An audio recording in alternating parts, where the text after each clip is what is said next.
জমি জালিয়াতি মামলায় প্রাক্তন তৃণমূল বিধায়ক সুজয় হাজরার গ্রেপ্তারের পর এই কাণ্ডে নাম জড়িয়েছে অভিষেক বন্দ্যোপাধ্যায়ের আত্মসহায়ক সুমিত রায়েরও। শালবনির একাধিক মৌজায় আমরা পৌঁছে বিস্ফোরক তথ্য উঠে এলো গ্রামবাসীদের কাছ থেকে। তাদের দাবি, সরকারি জমির চরিত্র পরিবর্তন করে রায়তি জমি দেখিয়ে তা একাধিকবার হাত বদল করে শিল্পপতিদের কাছে বিক্রি করা হয়েছে। সীতারামপুর, আহমেদপুর, কালীচক, মেটাল সহ একাধিক মৌজায় প্রায় 300 একর জমি জালিয়াতির মাধ্যমে বিক্রির অভিযোগ উঠেছে।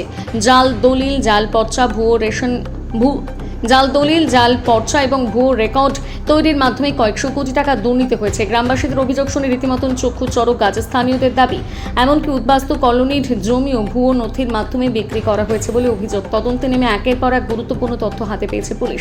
প্রায় 300 একর জমি জালিয়াতি করে বিক্রি করে দিয়েছে জমি মাফিয়া।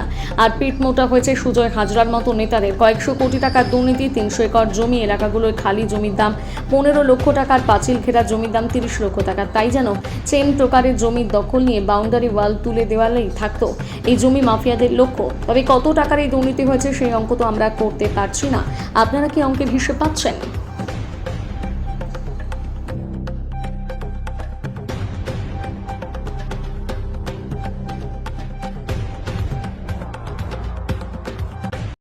আগে এখনো করছি, কিছু জায়গায় করছি, কিছু জায়গায় জোর করে জবরদখল করে নি তারা বিভিন্ন কলকারখানা বানানো শুরু করে দিয়েছে।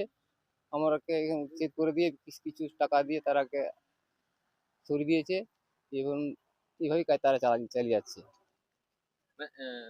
কত জমি এখানে প্রায় একটা মৌজা বলতে পারেন, এটা মৌজা, শ্রীরামপুর মৌজা প্রায় ওর পুরোটাই কেনাবেচা হয়ে আছে, পুরোটাই এইভাবেই হয়ে আসছে। হ্যাঁ, এটা শুরু হয়েছে কবে থেকে?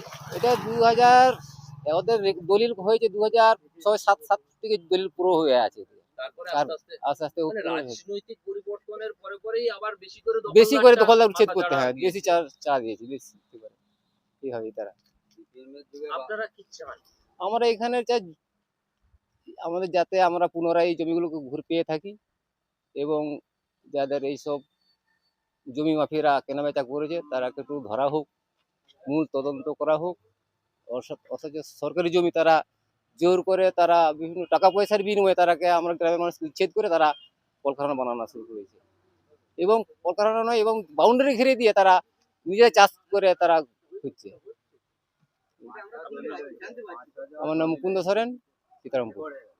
দেখুন, এই জায়গা সরকারি ল্যান্ড বলে আমরা জানি, দীর্ঘদিন জেনে আসছি যে সরকারি জমি।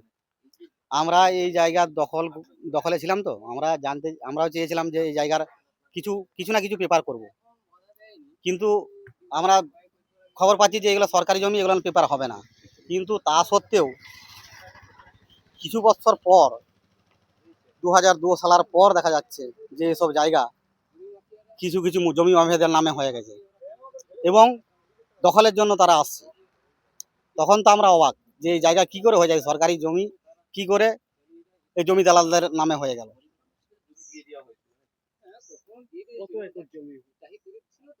প্রায় এই দুটো থেকে তিনটা মৌজা মিলে প্রায় 300, মানে 250-300 বিঘা জমি হবে।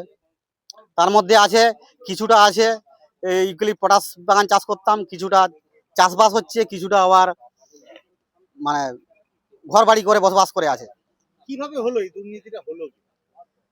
দুর্নীতিটা ওইটাই তো আমরা জানতে চাইছি।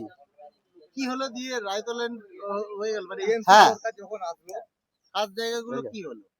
খাস জায়গাগুলো টিএমসি সরকার যখন আসলো টিএমসি সরকার আসার পর এগুলো দেখছি যে জমি মাফিয়াদের নামে হয়ে গেছে, ওরা তখন নিতে আসছে। আমরা তো তখনই অবাক যে কিভাবে হয়ে যাচ্ছে এগুলো যে নাকি সরকারি জায়গা। আমরা যখন বলেছিলাম যে আমাদের নামে কি পাট্টা ফাট্টা করে দিন, তখন বলেন না সরকারি জমি কিছু হবে না এসব। কিন্তু 2020 সালের পর দেখা যাচ্ছে যে জমি দালালদের নামে হয়ে গেছে কিছু। হ্যাঁ, কিছু টিএমসি নেতার নামেও জায়গা দেখা যাচ্ছে যে এদের জায়গা। আমরা তো অবাক হয়ে যাই। এই চক্রটার মাথা কারা জড়িত বলে মনে করছেন? কারা করাতো এগুলো মেন মাথা হচ্ছে আমাদের এই পিকনিক হোটেলের মালিক আছে সিদ্ধার্থ সিনহা, এই সৈফুদ্দিন খান, সিদ্ধার্থ সিনহা, মানে এরা স্থানীয় স্থানীয় নয় স্যার, ওরা তো সব বাইরের লোক, এখানে ব্যবসা করছে। এখানে এসে এই জমি দালালিটা করতো। হ্যাঁ, এই তো লজ ব্যবসা করতে করতে এসে জমি দালাল ফেলে সব চলছে। আচ্ছা, সুজয় হাজরা ইতিমধ্যে এটা arrest তদন্ত করে হয়েছে। দেখুন, বেশিরভাগটাই ওই হোটেল মালিকের জামাই, নাহলে ওর মেয়ের নামে, যার ওনার নামে ছিল, তারা বিক্রি করে দিয়েছে। জানতে পারে আর বিক্রি করে দিয়েছে, 2-3 হাত করে দিয়েছে। এইভাবেই চলছে তো এরকম। এটা চালাতো কি সুজয় হাজরা? এর মাথা কি সুজয় হাজরা? এটাই তো এখন তো বর্তমানে বোঝা যাচ্ছে যে ইয়ার পরে যে মানে গ্রেপ্তার হওয়ার পর বোঝা যাচ্ছে যে উনিও এর মধ্যে ছিল খুব বড়ভাবেই। আরো অন্যান্য জায়গা যেগুলো হয়েছে। তাহলে মূলত সরকারি জায়গার ভুয়ো দলিল বানিয়ে, ভুয়ো কাগজ বানিয়ে সেগুলো বিক্রি করে বিক্রি করে দিচ্ছে। হ্যাঁ, এবং আমরা যেগুলো যারা চাষিরা দখলে আছি তারা গেলেই এরকম কেসের ভয় দেখাচ্ছে। কেসের ভয়। হ্যাঁ, জেলে ঢুকিয়ে দেবে। জেলে ঢুকিয়ে দেবে। অনেকবার কেসও দিয়েছে, দুই একজন অনেক ব্যক্তিকে কেসও দিয়েছে। কি চাই? আমরা চাই এই সরকারি জমি তদন্ত হোক, আমরা যাতে পুনরায় এই জায়গা আবার ফেরত পাই, গরিব মানুষ। আমার নাম জিতেন রায়। হয়েছে এখানে দুর্নীতিটা যখন হয়েছে তখন বাম আমল শেষ হচ্ছে, শেষের মোর্চায়, তখন নতুন সরকার গঠন হয়।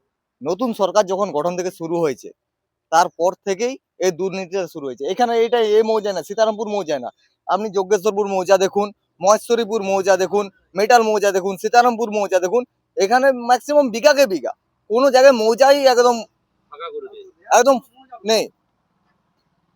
এখানে জমি মাফিয়া যেটা বলা হচ্ছে, জমি মাফিয়া বাইরে থেকে আসছে, কিছু রাজনৈতিক পলিটিক্যাল লোক আছে, লোকাল লোকও ইনভলভ আছে। লোকালের না সাপোর্ট পেলে এখান থেকে হবে না, লোকাল লোকও ইনভলভ আছে, মানে টিম। একদম টিম টিম ওয়ার্ক হয়েছে। Team up.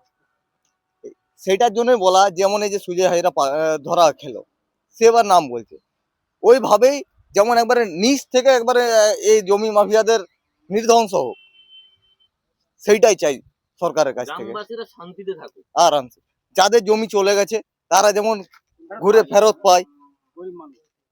তারা তো একদম গরিব মানুষ, তারা যদি জমির কাছকে যাচ্ছে তারা দেখে দেওয়া হচ্ছে কি যে এখনই পুলিশ দিয়ে তুলে দেবো। এমনকি পুলিশ এসেছেও তোলার জন্য, পুলিশ এসেছেও, কেসও চলছে। লোকাল পাবলিক এখানে যতগুলো জমি যারা দখলে ছিল তাদের কেসও চলছে, সেগুলো যেমন নির্ভর হয়, নির্মূল একদম। মানে ধরুন একটা খাস জমি, সরকারি জমি, হুম। এই জমিটা সেটা- আমার বা আপনার নামে দলিল হয়ে গেল কি করে? এবার সেটা এখান থেকে বিএলআরও ইনভলভ থেকে এসডিএলআরও ইনভলভ থেকে সব ইনভলভ আছে প্রশাসনিক মদতে, রাজনৈতিক সব। হস্তক্ষেপে এটা হচ্ছে। একদম টোটাল। আপনার নাম? আমার নাম অভিজিৎ ঘোষ।